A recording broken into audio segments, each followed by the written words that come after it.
Mom, Debbie said, looking at her mother's face. Tears filled her eyes. Don't cry, Debbie, Carla smiled faintly. She wanted to wipe away Debbie's tears, but Debbie was holding her hand. Mom, don't move. Debbie knew how weak her mother was. How do you feel? Are you in pain? Her heart felt like it was being shredded when she thought about how much pain her mother was enduring. Carla only shook her head slightly. It doesn't hurt. It doesn't hurt at all. Alex, you'll take good care of Debbie, won't you? Carla asked as her gaze slowly turned to Alex. Right from the beginning, she had seen the deep affection he had for Debbie. Mom, Debbie said, understanding the meaning of her mother's words. Yes, Mrs. Stonehill, I will take good care of Debbie, Alex said seriously as he looked into Carla's eyes. Good, good. Carla nodded her head in satisfaction. Her heart felt a little lighter. Alex was like family, and he would look after her daughter. Debbie, there's something I need to tell you, Carla said, looking at her. Already her vision was growing a little dim. Debbie held her mother's hand tightly, her eyes filling with tears. I'm not your biological mother, Carla said softly as she looked into Debbie's eyes. This was a secret that she had kept close to her heart for 20 years. Debbie was taken aback. Mom? She asked. I had planned to keep this secret for the rest of my life, Carla said, tears gathering in her eyes. But I felt that I was lying to you, and you should know the truth. No, Mom, Debbie mumbled in a daze. Carla was the only mother she had ever known, and now she was saying that she wasn't Debbie's biological mother. How could she accept that? Alex, who was standing to the side, was also surprised when he heard Carla's words. He looked at both women and realized that the two of them didn't resemble each other. Silly child, you're as kind as your mother. That isn't good. When Carla looked at Debbie's sweet face, she saw Debbie's mother. Touched by the reminder, tears slid down her face. No, Mom, you are my mother, Debbie insisted, growing anxious. Sweet child, I'm not worthy to be your mother, Carla said gently. Your mother is a dignified and elegant young lady, and I was just her young maid. Debbie shook her head slowly. When my young mistress gave birth to you, her family placed her under house arrest and she wasn't allowed to go out, Carla said. To prevent her from escaping, her family forced both of us to inject a poison. We could only survive if we kept consuming the antidote they gave us. Now the poison is flared up in me. The medicine only alleviates the illness for a while. This time it's too late. Mom, don't say any more, Debbie begged, but she had already begun to accept that Carla was not her mother. If I stop now, I'm afraid that I won't get the chance to say it later, Carla said gently. My mistress wanted to keep you safe and raise you herself, but then I learned that your family was looking for an opportunity to kill you while you were still a baby. Carla sighed. I told my mistress straight away. She was thoroughly disappointed with her family and had believed that if she stayed at home, she would wait for a chance to make a move against them. But when we heard of their plans, we took you, knocked out the guard, and ran out of the house. Debbie was hanging on to every word.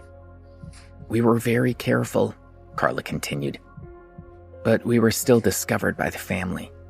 In the end, we were forced onto a cliff. They surrounded us, and my mistress wanted to go back with them and then find an opportunity to escape later. But the leader of the search party wanted to kill my mistress. She realized that something was wrong, but it was already too late, and they had their guns pointed right at us. Oh, Debbie couldn't help but exclaim softly. Alex's mouth also dropped open a little. The men were smiling, so sure of their victory, Carla said. But then my mistress suddenly hugged me and we climbed down the cliff a little. I was so scared that I closed my eyes. Then through the whistling wind, I heard her saying, Carla, take the child. I looked up and saw my mistress giving me a beautiful smile and then she turned around and threw herself off the cliff. By the time I realized her intention, it was too late. Carla started to cry. I'm sorry, mistress." Debbie was dazed for a moment, as if she had also watched that miserable scene play out. Then Carla began to cough violently. "Mom, put the oxygen mask back on," Debbie said, trying to put the mask on her. "Let me finish," Carla insisted, turning her face away. She knew how sick she was. The mask wasn't going to make a difference. "My poor young mistress," Carla sobbed. "And there you were, still looking at me innocently, not understanding what had happened at all.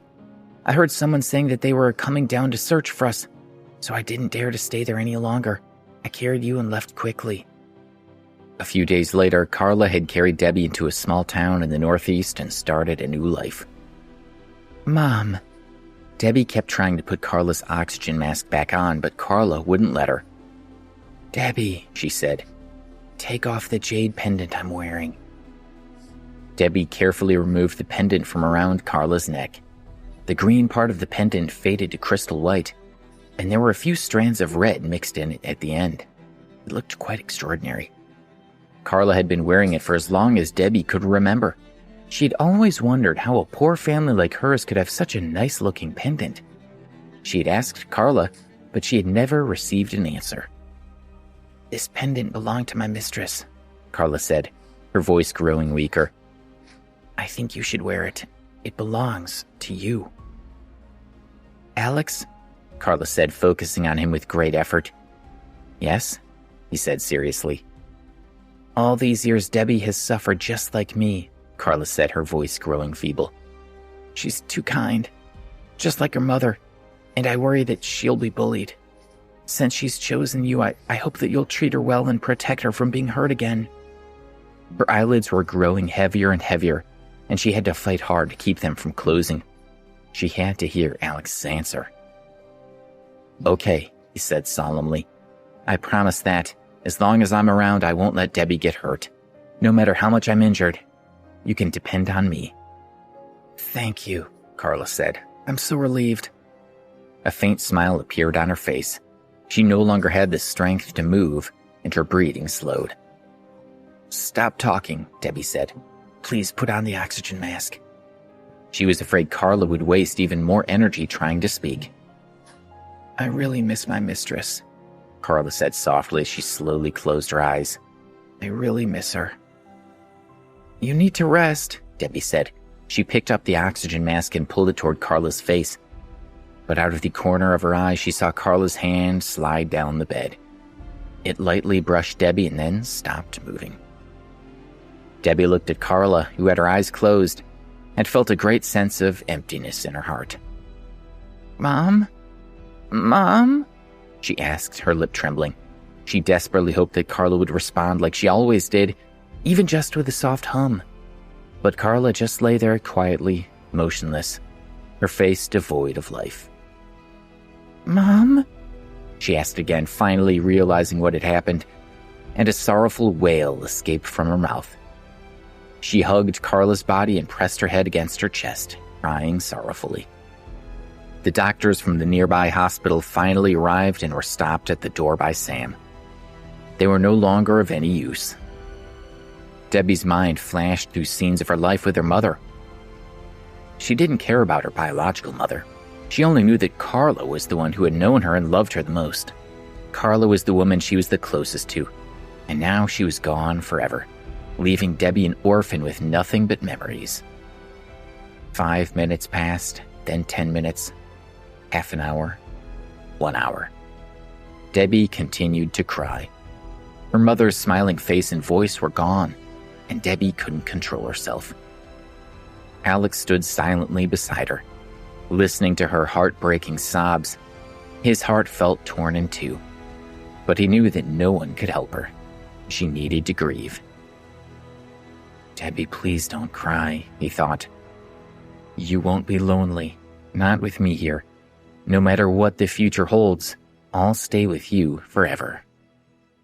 Please subscribe to the Pocket FM YouTube channel and press the bell icon for instant notification. Check out our channel for more such exciting shows.